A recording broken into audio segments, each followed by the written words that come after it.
Let's have the gentleman at the back with his hand in the air. Oh, sorry, we'll have the one right at the back first. I promise I will come to you later. I've got you to your feet. That was very unfair. Prime Minister, I may as well start off. No, we don't want any of that. There is no complacency.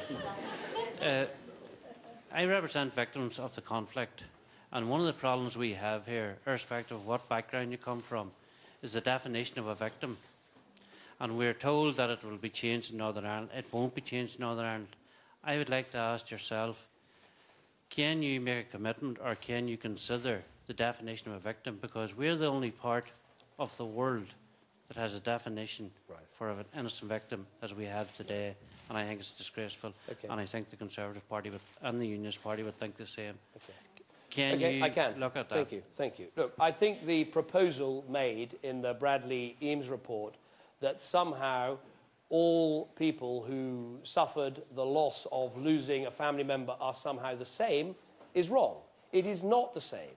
If your father or husband was, or brother or was involved in terrorist activity and as a result lost their life, that is in no way the same as the murder of those two boys in Warrington walking to go shopping that day.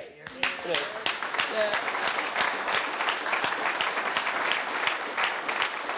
it cannot be seen as equivalent. There has to be a proper hierarchy, and the people that need to be helped are the genuine victims of terrorism.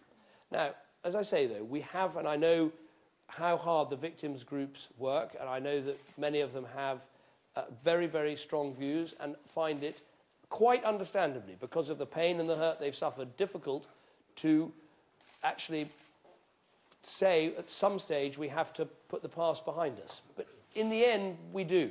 We can't go on having inquiry after inquiry and review after review. In the end, we have to say this community suffered appalling things during the Troubles, that lives were lost, families were ripped apart, communities suffered in, you know, the most appalling way. But if we're really going to try and build, which I think is in our grasp, a peaceful, a prosperous, a successful Northern Ireland, we have to recognise that change has come, and it's a good thing.